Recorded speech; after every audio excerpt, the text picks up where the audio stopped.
ほやっほ、イヤホン買ってるかい？ふぐみかんのイヤホンレビューの時間だよ。キストンに、いにしえの中華イヤホン愛好家なら、名前を聞いたことがあるだろう。スマートフォンとかで有名な、シャオミが出してたイヤホンで、一時期、中華イヤホンとシャオミの名声を限界まで高めたイヤホンだ。当時としてはかなりレアな2000円から3000円くらいの価格帯でベリリウムコーティングの振動板を採用したイヤホンで、その価格帯とは思えない音がする、と絶賛されたシリーズだな。現在では残念ながら当時物は入手できず、後期型はチタン鋼と振動板に変更されて、それが現在でも購入できる状態だ。こちらもしっかりといいものなんだけど、キストンシリーズが猛威を振るった時期から市場が大きく変わってて、現在では、過去の良きもの、くらいの扱いになってるな。現在は、イチモアというシャオミの参加高品質オーディオブランドから、イチモアキストンクラシックとして購入することができる。で、突然なんでこんな話をしたのかというと、このキストンに、驚くほど偽物が多い。キストンの画像を使って、キストンの偽物が国内外問わずに販売されまくった。なんかちょっとおしゃれな古着屋さんとかのレジ前とかにも、平気な顔しておいてあったぞ。そしてそのどれもこれもが、致命的に音が悪い。どうしようもないクソイヤホンの大豊作地として、すでにキストンが発売されてから子供が小学校中学年になるくらいの時間が経っているのに、未だにキストンにもどきのイヤホンは全世界に出荷されているんだ。中国の一時期のコピー問題ここに極まれりって感じだな。そして、今回は、100円均一にも、ついに進出した、メタルライクデザインステレオイヤホンを紹介してみよう。画像で見るとキストンにそっくりなんだけど、実物を知っていると簡単に識別できる。キストンシリーズはスマートフォンとの連携を意識しているので、必ず3ボタンのマイクがついてくるんだけど、このメタルライクデザインステレオイヤホンにはそれがない。低価格でよく見る、ちっこい最低限のマイクがついてるぞ。また、本体が金属製じゃないので、分割線が見える。本家のキストンには、しっかりと金属の切削加工で作られたハウジングを持っており、それから、背面には、きちんと金属メッシュを配されたベントがあるんだ。ノズルの中も普通の安いイヤホン。そりゃ100円で買えるイヤホンなんだから、そうだ。キストンの方はちゃんとメッシュガードがついてるぞ。それから、ケーブルもデザインが異なるので、これは割と品質の低いコピー、と言えることができそうだ。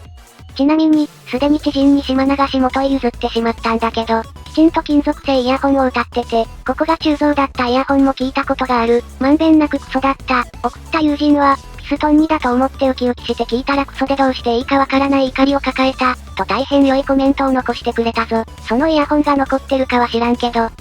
というわけで、すでにクソのバトルプルーフにまみれたキストン2の偽物、数年間放置されたこの問題の塊たちに、今更突っ込もうとしているのには理由がある。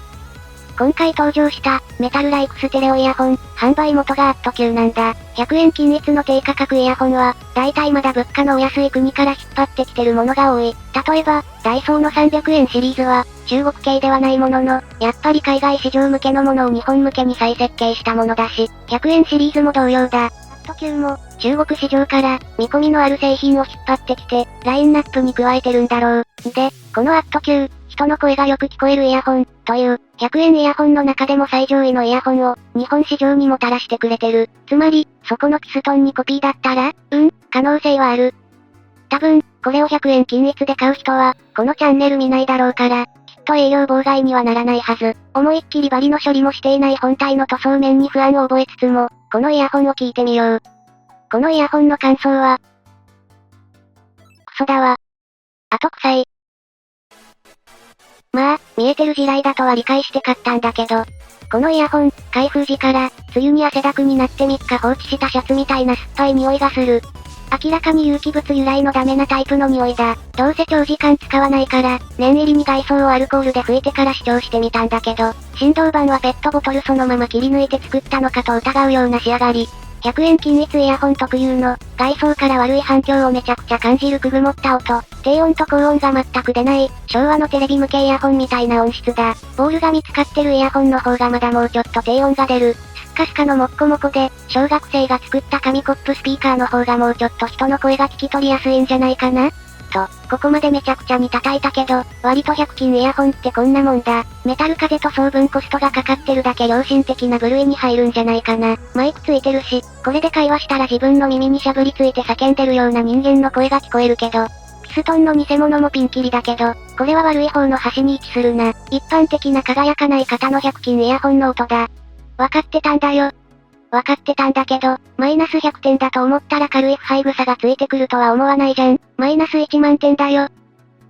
というわけで、いかに優秀なイヤホンを出してようと、低価格帯はやっぱり当たり外れが激しい。ってことがよくわかった。今や押しも押されもしない低価格ハイスペックブランド、DRN も、初期の頃は一回自爆して、その後に反省して量搾出したと思ったらまた自爆するとかいうサイクルを繰り返してたことを忘れてはいけない。コストに制約のあるイヤホンは、それゆえに、どこにこだわったかが重要になるので、買っていて可能性を感じて楽しいところがあるんだけどな。というわけで、メタルライクステレオイヤホンくんは悪くない。いや、お前は純粋に悪い。音質も何も考えてない30年前の中身だし、何よりこの匂いはマジで品質管理を疑う。結構輸入物のケミカルな匂いに批判的な人もいるんだけど、これはケミカルじゃなくてバイオテロ的な匂いだからな。アット Q は、人の声がよく聞こえるイヤホン、という奇跡の良作を出しているので、たとえ見た目がメタリックじゃなくても、それを選んだ方が絶対に幸せになれる。1000円クラスでもありそうな音と、100円クラスの底辺の差は、それほどに大きいのだ。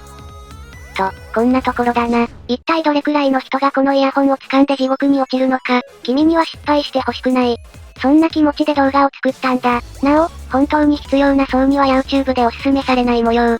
と、こんな感じで、10万円から100円のイヤホンまで聞いて感想を垂れ流してるチャンネルなので、面白そうだと思ったら、チャンネル登録してくれると、人生に必要のないイヤホンの無駄話が毎日届くぞ。そんな感じで今回はここまで、今ゴミ箱に捨てた、